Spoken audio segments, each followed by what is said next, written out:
मकर संक्रांतीच्या दिवशी सुहासिनीने सुगड पूजा कशी करावी? मकर संक्रांतीच्या दिवशी सुगड पूजा केल्यानंतर काय करावे? ह्या दिवशी हा सण कसा साजरा करावा याबद्दलची संपूर्ण माहिती या व्हिडिओमध्ये मी शेअर केली आहे. तर ही सुगड पूजा कशी करावी आणि सकाळपासूनचा अनुक्रम कसा असावा? सकाळी उठून लवकर आंघोळ करून सूर्याला अर्घ्य द्यावे. त्यासाठी तांब्याच्या लोट्यामध्ये हळदी कुंकू आणि अक्षदा घालून एक फूल घालून तांब्याच्या लोट्याने सूर्यदेवाला अर्घ्य द्यावे. सूर्यदेवाला अर्घ्य देताना खाली पात्र ठेवावे, जेणेकरून हे जे काय पाणी आहे ते आपल्या पायावर येता कामा नये. आणि एरवी जर तुम्ही पाणी अर्घ्य देत नसाल सूर्याला, तर ह्या दिवशी अवश्य सूर्यदेवाला अर्घ्य द्यावं. याबद्दलची विशेष महत्त्व आहे.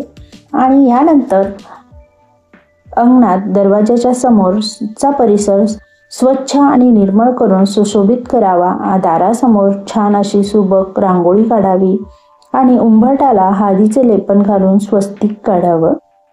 तर या पद्धतीने सुशोभित असं अंगण करून छान आपली रांगोळी काढावी या पद्धतीने. आणि त्यानंतर घरामधल्या देवांची पूजा करून त्याला फूल, अक्षदा, हळदी कुंकू वाहून घ्यावे. यानंतर आपण सुगडाची मांडणी करणार आहोत. त्यासाठी पाटावरती स्वच्छ कापडाने पुसून घ्यायचं आहे. एक पाट घ्यायचा आहे, आजूबाजूचा परिसर स्वच्छ पुसून घ्यायचा आहे. आणि आता पाटावरती आपण एक कापड अंथरून घेणार आहोत. एक रेशमी वस्त्र तुमच्याकडे असेल तर ते अंथरलं तरी चालेल. तर मी लाल कापड अंथरून घेतलं आहे. आता एका कोपऱ्यात थोड्याशा अक्षदा ठेवून घेतल्या आहे आणि त्यानंतर यावरती मी गणपतीची स्थापना करून घेणार आहे. तर तुमच्याकडे गणपतीची मूर्ती नसेल तर तुम्ही सुपारी ठेवली तरी चालेल. गणपतीची मूर्ती आता त्या अक्षदावर ठेवून त्यावरतीच मी हळदी कुंकू वाहून घेणार आहे.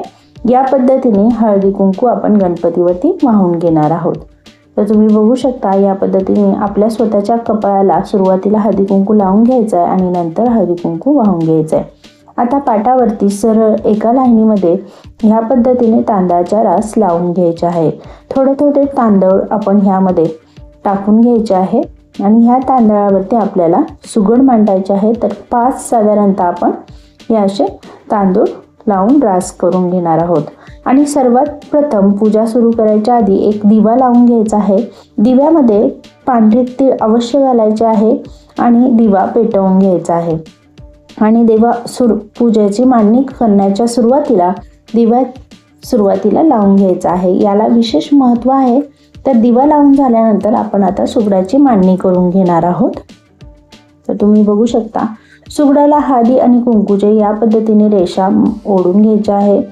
तुम्ही रेषा नाही ओढल्या, नुसतं हळदी कुंकू लावलं तरी चालेल. तर या पद्धतीने संपूर्ण हळदी कुंकू लावून घ्यायचं आहे.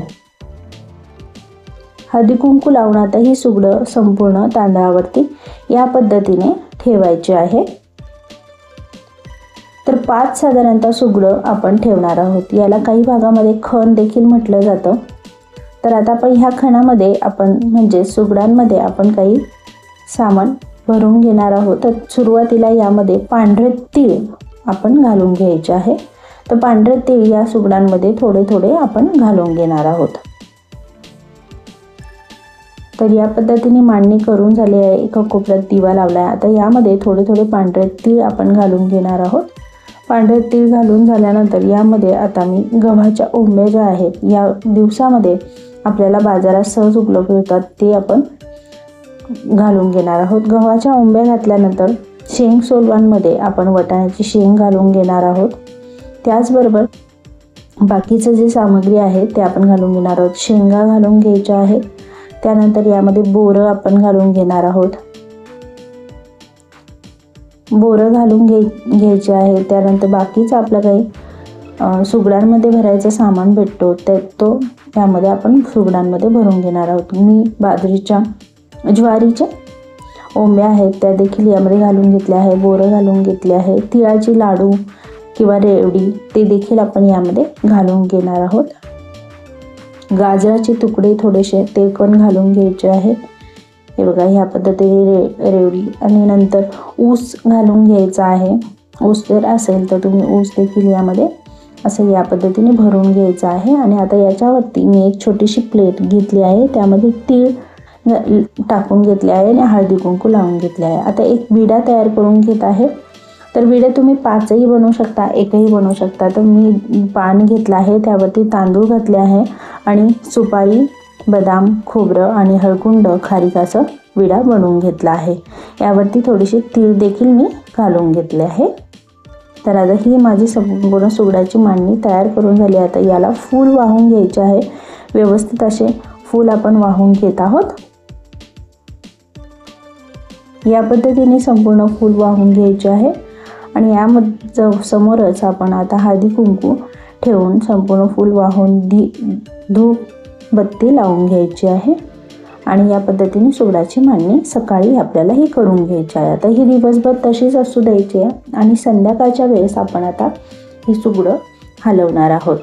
तर आता संध्याकाळच्या वेळेस आपण ह्यामधला एक सुगड ज्यावरती आपण प्लेट ठेवली आहे ती या पद्धतीने पदराला धरून आपण मंदिरात घेऊन जाऊ शकतो किंवा आपण देवघरात देखील हे सुगड देवांना वाहू शकतो. तर या पद्धतीने पदराला धरून हे सुगड देवघरात ठेवायचे आहे आणि पुन्हा त्याच पदराला धरून आपण ती वाटी, त्याच्यावरची जी काही प्लेट आहे ती आणि हळदी कुंकाची ती पुन्हा आपली ज्या जागी आहे त्या जागी ठेवायची आहे.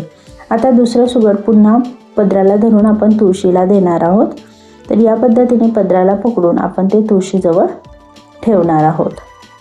तर या पद्धतीने तुळशीजवळ आणि आता आपण यानंतर संध्याकाळी एखादी सुवासीन बोलून तिला वसून घ्यायचं आहे आणि तिला हे सुगडाचं वाण म्हणून दान करायचं आहे. तर सुरुवातीला तिला हळदी कुंकू लावून घ्यायचे आहे. त्यानंतर तिला हळदी कुंकू लावून झाल्यानंतर आपण खालून वरती या पद्धतीने तिला वसायचं आहे. तर तुम्ही बघू शकता हे जे काही वसायचं सामान आहे यामध्ये सगळा शेंग सोलवा वगैरे आहे आणि जे काही आपण सुगडांमध्ये घातलेलं आहे तेच यामधले काही पदार्थ यामध्ये आहे.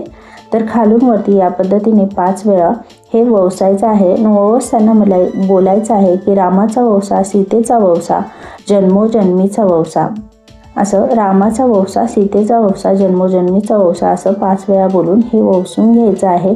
यानंतर तिला तिळगुळ देऊन तिला नमस्कार करायचा आहे. तर तुम्ही बघू शकता या पद्धतीने व्यवस्थित तिला तिळगुळ देऊन तिला नमस्कार करून घ्यायचा आहे. या पद्धतीने तिला दान म्हणून सुगड देखील द्यायचं आहे. अशाच आपण महत्त्वपूर्ण माहितींसाठी चॅनलला सबस्क्राईब करून बेल आयकॉनला क्लिक